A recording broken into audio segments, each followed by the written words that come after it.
More Spice and the Wolf, another episode 16, I believe. We are rapidly kind of going through this. New arc has now kind of in full swing, I would say, through 2 episodes, introduction of a lot of new characters and moving pieces and people that will likely be within this. Well, we are going to blow the door wide open. Lots of things being kind of laid out before that, but we'll blow it all open going into this episode here, I'm assuming, with the letter or the thing that we must figure out that was said to Lawrence at the door, the previous one that led him out to kind of running away. So I'm excited to see exactly what that is. There's lots of very vibrant and fun characters so far that have been introduced and intriguing. And I think this arc has done arguably the best job, in my opinion, so far at really setting up characters and the people that are going to be in here. And maybe they haven't, right? But it's, for me personally, the ones that I feel like I'm most intrigued by and interested in and want to see things and want to learn more about. I think it's hit a little bit more.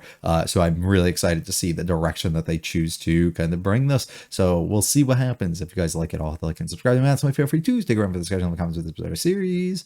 Let's get going on episode 16. Why? Of war. そしてその身が自由になった暁には遍歴の修道女ホロに誠実なる愛を結婚を申し込みます。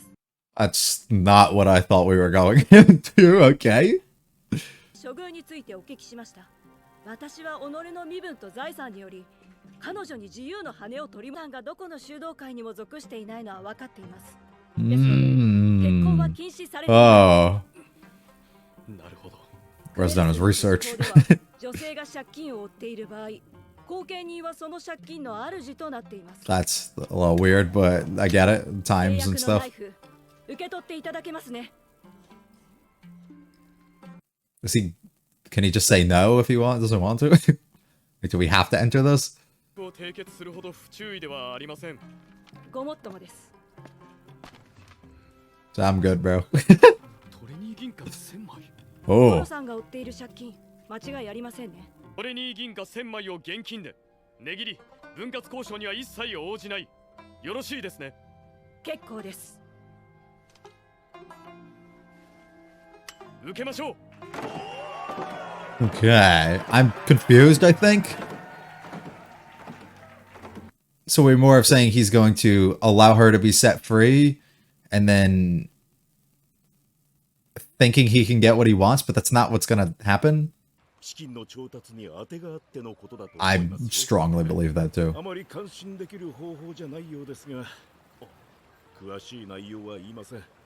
あまりロレンさんだけに肩入れするのもアマーティさんが気の毒ですしね。 Who gives a fuck about being fair?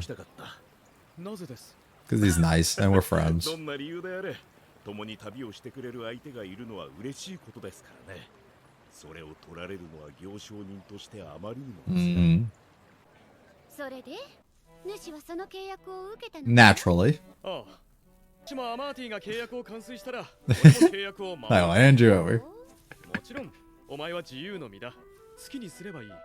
すごい自信じゃな。自信じゃない。 Faith, trust, belief. How did I get every word wrong? まったく、オロオロしておった方がまだ可愛げがあるというものじゃな。アマーティからの契約を受けないこともまた立派なことだったじゃろ。いや、それは。どうせ主は周りを見て恥か否かを判断したんじゃろうが。 Gotta read the room. 仮に逆の立場になったと考えてみよう。わっちゃ、その契約を受けることなどとても考えられぬ。 Simply under a belief. それは二人をつなぐ絆の一つ。 You're just tearing that away. Now it's been broken. 恥を受けようとも、その契約は受けられぬ。とな、どうかよ。わっちゃ、こんなことを言われたら嬉しさで胸が詰まってしまいす。確かに男らしいかもしれない。しかし、This is like the smarter thing. I don't give a fuck about being mature right about now. 良き女でありつつ、良き大人であられる。ならどうする as both. 笑って受けるに決まっておる。もちろん契約を受けて宿に帰ってきたらの、こう何も言わずに主のもとに歩み。 And I shall speak to my companion and beg them to stay.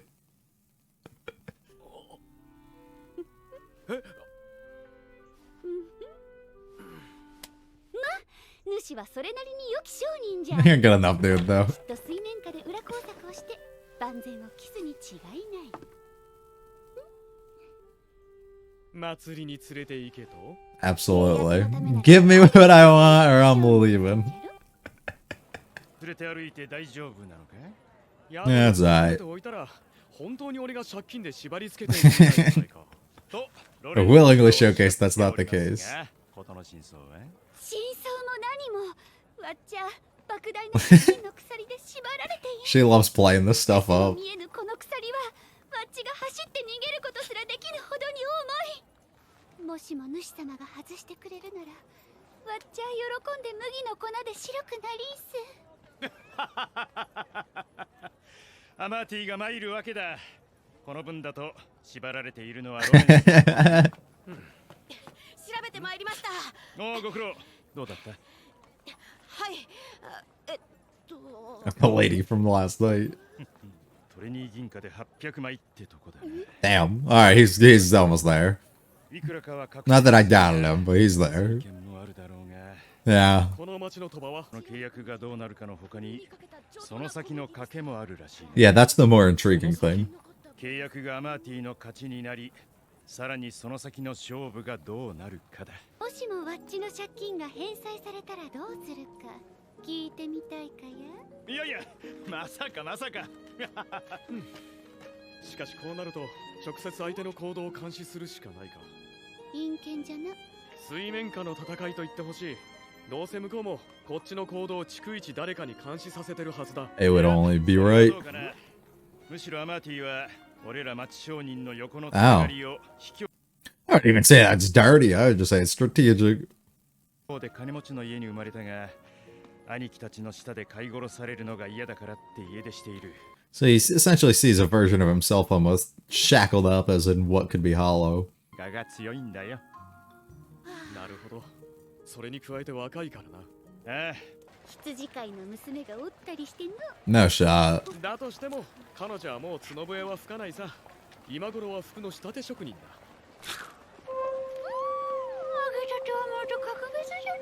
Hollow eats, always my favorite. My favorite moment of all the episodes. ある笛だったんだ。 Oh, it's time. It is time. 食べてばっかりもつまらぬ。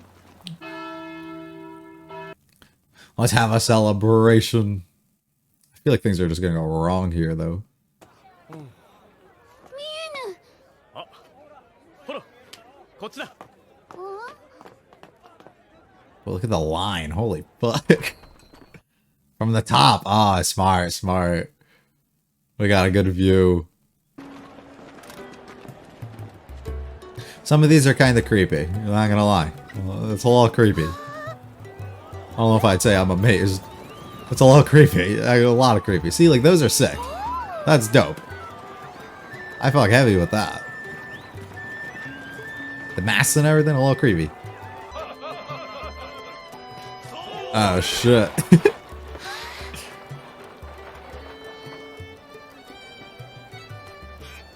Nice. Of course, that was the first thing that piqued her interest, right?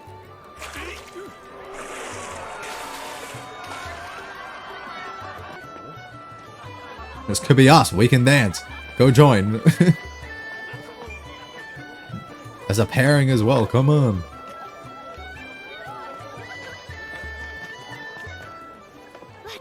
Mm-hmm.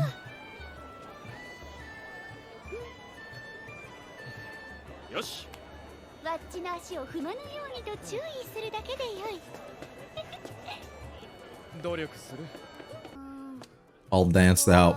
All drank out. You've had too many. 明日飲むために今日は寝ておけ。 Is this a multi-day thing or is it like a one? There you go. No shoes, no scarf. Come on, go to sleep. こちらにお手紙と I don't know. 奥様が至急店までとのことでした。至急 Well, we found at the beginning how a letter could change the outcome of everything. Make sure you read it. Make sure you read it. メスの匂いがする手紙を胸に忍ばせてかや。すごい美人だ。気になるか？たわ人の昔話や言い伝えに詳しい人に昨日会ってきたんだ。お前の話も聞けた。ネノスって町に言い伝えが残っていたんだ。麦束尻尾のフォロー。お前のことだろう。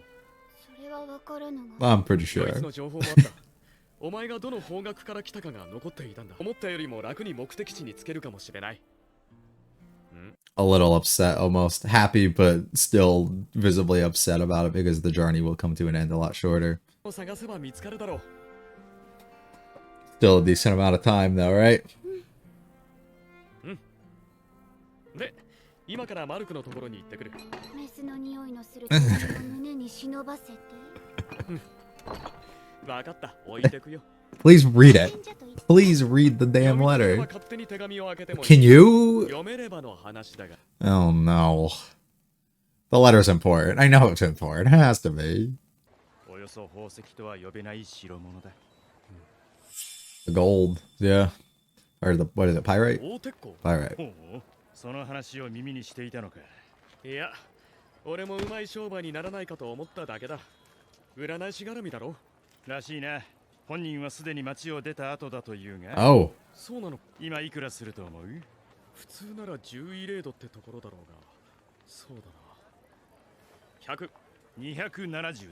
Jesus Christ. What the fuck? 今町の女たちはこぞってこいつを買い求めて。 The demand is crazy.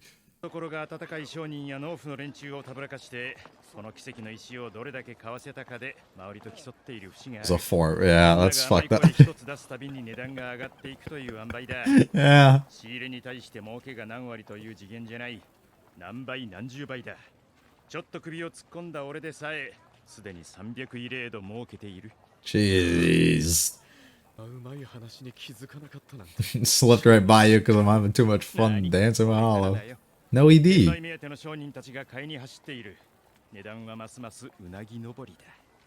なら今からでも間に合うな。 Well, I mean, yeah, if market opens tomorrow, it's going to be a lot more. 新しい姫を買う金もいるだろう。 じゃあ、とりあえず釘の売りかけ代金分でこの大鉄鋼を買わせてもらおうか The な。 credit, right? 冗談はさておき、アマーティも凄まじい荒稼ぎをしてるらしい I ぞ。 don't doubt it. 契約通りトレニー銀貨1000枚を用意するだろう。のロギンのためにも銀貨1000枚と大鉄鋼で人儲けしてやるさ。 This is fun. I like the little... I love that we just ram them into each other. Uh-oh. Uh-oh. Did she learn about the bear? She definitely learned about the bear. And that there's nothing left, didn't she? お前、字が。 Wait, she can't though, I thought. どうしよう。どうしよう。 Or is it a language that she can? 帰る場所がなくなってしまいず。ならなぜ主はそれをわっちに黙っておった？頃合いを見て言おうと思っていた。これは繊細す But ぎる。 when was that gonna be? だからそんなことも知らずにのんきに浮かれておった Yeah, わっちのよう knowing that there was nothing for me to return to him. ハロー、落ち And right at the perfect time, right? Right at the exact time that you have so much faith and trust, right? That we're going somewhere. じゃろうな、そうじゃろうな。主は知っておったろうな。そうであればいろいろ説明がつく。主は哀れでか弱い子羊が好きじゃからな。何も知らずとっくに滅びた故郷に帰りたいなどと言っておるわっちはどうじゃった？わっちに会えてきたからじゃろう。本当にそう思っているのか。鳥になってしまった。 One person that she grows close to and she felt like she could trust and was there for her, you find out has lied or kept things from you. How can I trust that 俺が person? いるだろう。 Or anyone or thing? 主はわっちのなんじゃ。いや、わっちは主のなんじゃ。わっちを抱いてくりゃれ。は？今のわっちはほれ、人の形をなしておる。人である主とできぬこともあるまい。わっちはもう一人じゃ。じゃが、子がいれば二人じゃ。 Jeez. 喋るな。もう頼むから。そうじゃよな。主はお人よしじゃからな。期待などしておらぬ。じゃが構わぬ。思い出した。わ Ugh. Right, the person who's willing to pay so much for me, right? ておらぬのもそういうことだったのじゃろう。銀貨千枚とならば惜しくもないと思ったからじゃろう。Ugh. ハロ。 They're not gonna tell us again, are they?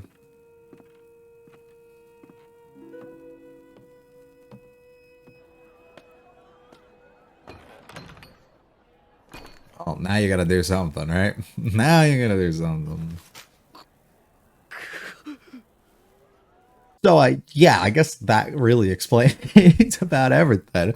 Which is, it's so weird, right? So we start off the episode with something that leaves me really questioning, like, what is this? Why is this? This doesn't make any sense to me to really even appear and be here. Like, I was just really confused by the proposal and all that was occurring, and the contract essentially that we entered here, because it just felt wrong. Like, it felt weird, because what purpose would there be for us to really not accept this, right? We easily trust Hollow. We easily can get 1,000 coins out of this if we believe that Amati's strong enough to be able to get all of that, and we can then take it. And then we also, you know, if he isn't able to, nothing comes out of this, right? Like, what is in it for us besides, I mean, it's the money, I guess. So we have to almost have this blind faith in him to be able to do that, and blind faith being the theme of the episode. I would say the very big point of it. But it was just like so weird to me, because it was just like, this doesn't, there's no, I don't understand why we would go this route. Because it just, as the viewer from our perspective, it almost just seems like, yeah, we know Hollow, we know their relationship, we understand all that.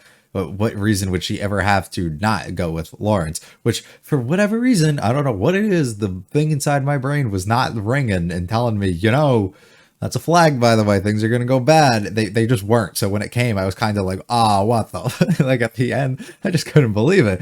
But, you know, reflecting on it, it was pretty obvious from, I think, the beginning and the buildup that we kept having with their relationship, and everything kind of going correct and doing and being exactly as we kind of wanted it to be, that this would happen. So it's a little weird and funny to me. I think that I just didn't end up picking up on that. But yeah, things basically took a real bad turn for the worst come towards the end of the episode, with us apparently figuring out Hollow can read, unless there's something else that I'm not understanding there. But apparently she can, and she's either been lying or she had somebody else do it for her or whatever it was, but she was able to, and she's able to figure out, based on the contents of this message, a lot of stuff about her homeland, the stuff essentially that Lawrence has been keeping from her, and possibly even more information going a lot further that we may not even have known, and he literally just probably figured out as he ended up reading this. So yeah, kind of freaking rough, if you have to ask me. Not the greatest, and it definitely sets us up perfectly for the complete collapse of the perfect scenario that we were essentially building up,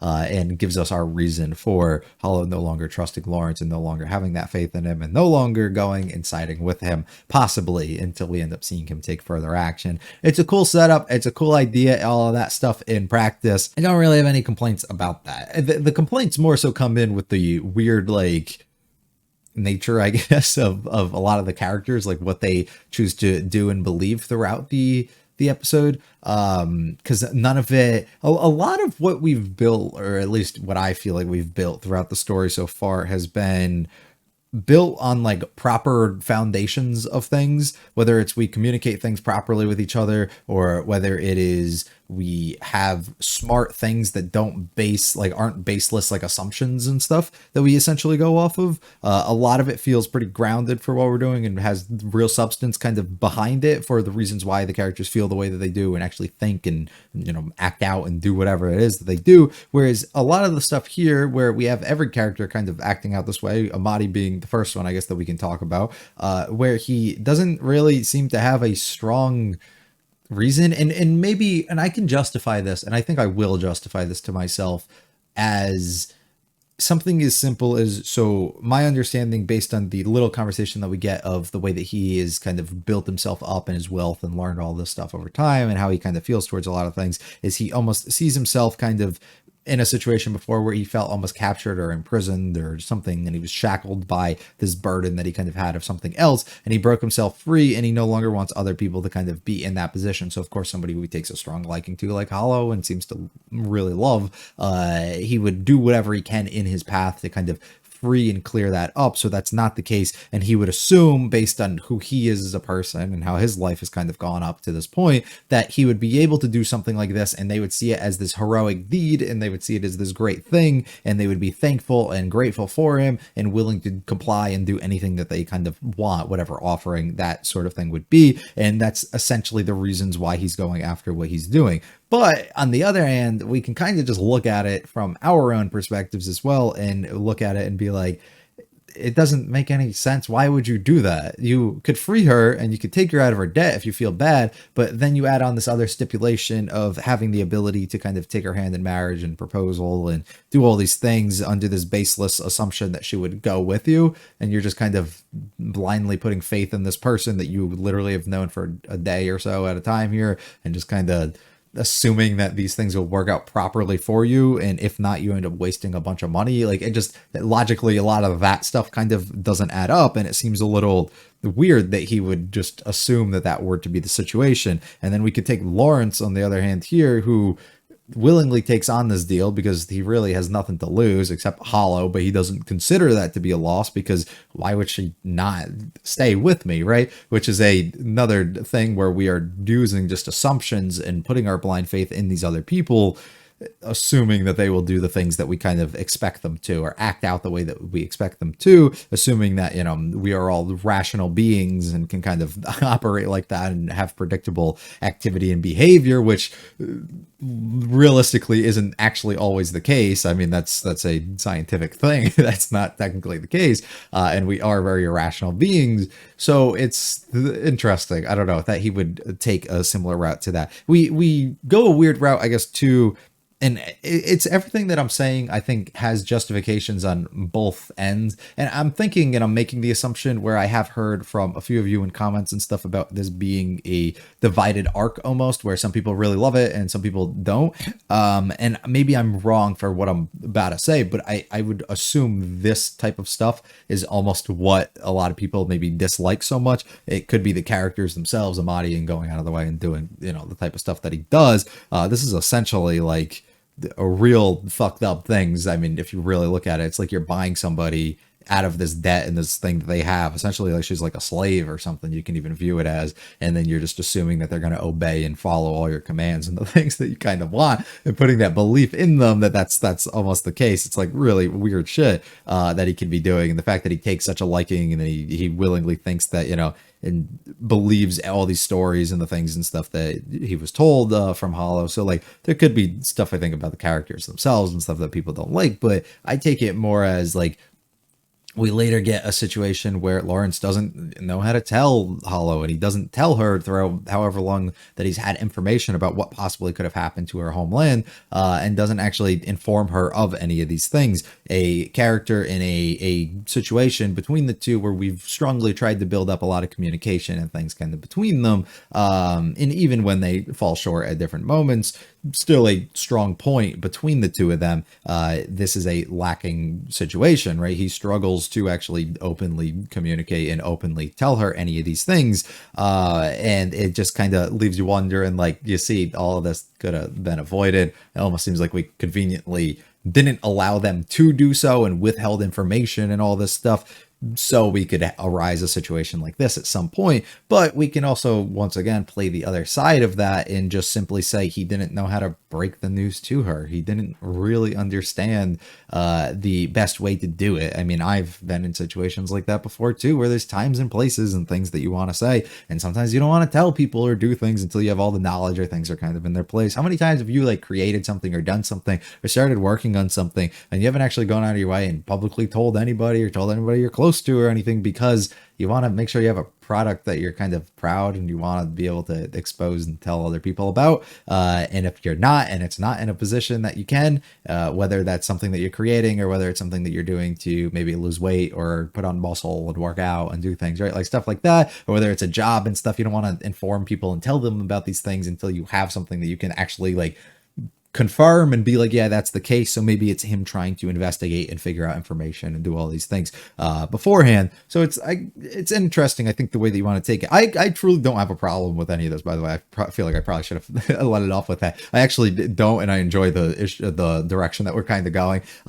Some of the drama a little bit, maybe not as strong, or because we have these things that I can kind of poke and view it from different sides. But to me, I think it's pretty interesting and I'm enjoying myself. So I don't have any complaints, but it's more of just me trying to objectively, like, you know, take myself out of that, you know, the way that my own personal feelings and stuff come into it and view the way that I think others would. And maybe I can just kind of look at it in that sort of way. I notice some of these things that maybe I'm not the only one picking up on. I don't know. Let me know.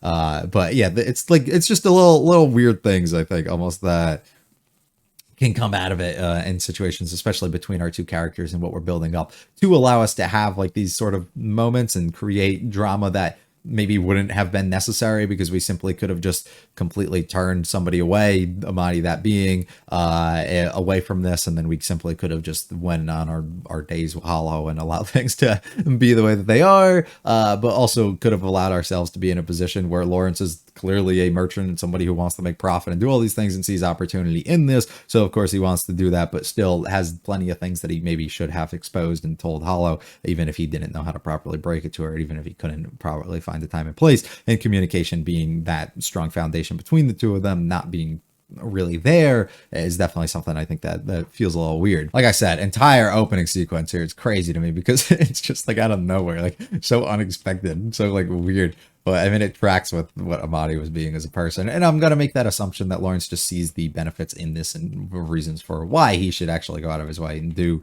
this and take upon this. There's no reason for me to doubt, and I should probably believe in her. We spend a lot of conversations and stuff between a lot of people of figuring out information, trying to maybe figure out if he's actually capable of doing these things, maybe figuring out what he's actually doing, how close he's kind of getting. That's where a lot of this stuff ends up coming in. We inform Hollow of all of this, right? Like, clear instance here, straight on communication between the two of us. Let's kind of have that, whereas it's almost not there towards the end. Fun moments, as all conversations are. She's so dramatic with the way that she puts on her acts. She goes about all of this, using this as an excuse to go to the festival and being like, yeah, well, maybe if we do these things, you can kind of bribe your way in, and I'll definitely go and follow you. She's so dramatic too with the way that she's playing things up here too. It's very fun. He's at about 800. They kind of figure a bunch of things out, try and figure out what all of his options and stuff, and that's where all of this ends up coming through, learning a lot about himself when he was younger, what he's tried to come to, how his fortunes kind of come about, the type of person that he is, and how I relate all that back to why he almost has this complex that he feels as though he can and he should and he will save Hollow, and probably act as to why she's acting out and doing whatever it is that she is. The festival's pretty fun. I like us taking the high ground here and being able to go over it. Some really creepy shit, like all of this stuff's weird. I don't like any of that. But when we take out all of these, which I'm assuming all this is like hay and stuff would be my guess, it looks pretty sick. And I like when they start ramming them at each other and everything later. We drink, we have a big old fun time in the party. We dance together. Things are fun. It's very entertaining. It's very enjoyable. I like it. We end up getting a letter. This is another instance of like we've built him up as what he said before. Oh, the letter could change the fate of everything if we only knew these things beforehand. Read the fucking letter. I don't know what to tell you. Read the letter. You mentioned it literally 2 episodes ago. Read the letter. It was like a day for you. Read the letter. And instead you don't. And we almost put this part I don't blame him for. Assuming that she can't read and telling her that she can and assuming all that. I don't blame him. We've established that she can't. So the fact that she can is like weird. But I don't blame him at all for that. Communicating once again, about the land possibly being there, but omitting information. This is the perfect time to possibly maybe tell her that. She gets a little worried because the end of the journey might be coming up and learning about it. I don't want to be lonely. All that good stuff coming back at it again. We learn a little bit about where a lot of his money and the stuff that he's getting is coming from with the pyrite, and what exactly a fortune teller was and who they were and how all that stuff came about. Essentially, they did a big old pump and dump, of the classic. They dropped in on us. They came in, they made up some rumors, some stories. People were sold on it. They made a quick profit, made a quick buck. They dipped. Market price is still going higher, probably will open a lot higher tomorrow when things reopen, but they got out of there before shit really hit the fan. And who really knows? Amadi thinks it's going to keep blooming and going higher up to a certain point. Lawrence sees possible opportunity there, but there is still concern that that definitely can't be the case. So he can make some money if he wants to go out of his way. He also has the chance to, I'm assuming, I mean, Amadi probably owns all of this, so maybe he's saving and he's waiting for that point, so then when they all meet up together, he can actually have the money. And instead, Lawrence is going to formulate some sort of plan that's going to expose the truth and allow the price to kind of fall, and then he no longer has the money, so he no longer has to sit back and rely on the fact that Hollow is going to have to not accept his proposal or possibly go the other way and possibly go with him instead. I don't really know, but it would lead me to that. I don't think that's exactly going to be the case, because I think we're going to build it a lot more towards he has like this big spectacle of like truly showing her that he does care, and that it isn't just the debt and it isn't just this journey and stuff that they're going on, and he's not using her for other purposes or ulterior like motives and all these other things, and he's actually like caring for her, and he actually wants to be with her, and allows him to put on like a bigger display and stuff. I just feel like we're gonna go more in that direction. I kind of hope we don't. I think it would be a lot more fun if he just fucks off the market a bunch and really fucks him over, because that would be the assumption, right? Because Amadi's essentially buying up these things and he's trading it for cash straight up, or coins, or whatever it is that their things are, so he can physically have the funds for it, and he doesn't have to rely on it all being through like credit and a whole bunch of other things, similar to how Lawrence is able to possibly take up a bunch of this stuff through what he's owed, kind of through Mark would be my assumption. I don't really know, but that's kind of where my mind's leading me right now. She's valid with everything she's saying. I mean, some of it can be a little bit childish, I think, but at the same time, it's entirely valid. How would you feel if you just find something that you've been looking forward to or looking to, and something that you care for greatly and you're excited to get back to?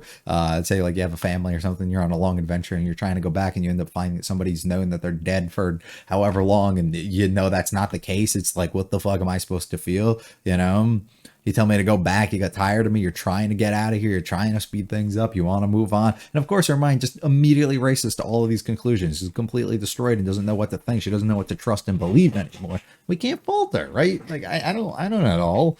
I get it completely. Once again, I'm alone, not knowing exactly where she's headed or where she's going. She even turns towards the option of like, I need to have a kid and I need to do all these things, but you take me in the form that I'm in now, right? Because allowing for that to happen, right, I can now have somebody that I'm with. I'll no longer ever be left alone, and I'll always have that. It's like a really fucked up thing to really think about, and especially because you're utilizing it for yourself, and you're not like, I'm gonna have a kid so I can, you know, properly do things for that person and put them in a good position or do any of these things. And I'm doing it for a selfish reason on my own and everything too. It's a little fucked up, but at the same time, I completely get where she's coming from. Well, there is somebody that loves me, and there is somebody that's trying to propose and pay for me and showing this grand act and doing all these things, right? And you thought a measly 1,000 silver, that would be it? That's worth the loss? It doesn't really matter. Like, she's valid. I get exactly what she's saying. I can see it from his perspective of being a little bit fucked up, but he's completely destroyed too when he ends up seeing a little bit of what's in the letter and not knowing where to head and go. Ugh, it sucked. It sucked. It was definitely a tough conversation to get through. I'm excited to see what else we have. Let me know if you feel, I guess, similar to like maybe you view things in the other way. While I'm enjoying this and I don't really have a problem with the way that they're taking these things, but seeing like sides that almost feel like maybe are a little weird towards this, and maybe that's why maybe you don't like the arc, but maybe if it is things that haven't really been revealed and stuff, we'll talk about that later when that actually comes up, you know. But if that's the case, because I know a few people were kind of iffy on it, some people really loved it and some didn't, and some were just kind of stuck in the middle. So actually I don't think anybody was. I think it was more of like you either really like it or you don't. So I don't know, let me know. But I am excited to see whatever comes up next, whatever Lawrence is able to craft together. Will he be able to reasonably calm Hollow down and talk to her and actually work things out through their communication, or will things kind of spiral even more and she'll end up turning on him come time? Will he end up just still blindly putting faith within her? Will he go out of his way, and will he fuck up the market a bunch and possibly fuck up what Amadi's kind of doing and his ability for the money and all that? Or what will we do? I don't know. I'm assuming he already has all the money, right? But we'll end up seeing. Hopefully you guys enjoy though. If you like it all, like and subscribe, man. Make feel free to check out the videos and chill in the comments of this series. I'll back episode 17 next week. It was a great one. Peace.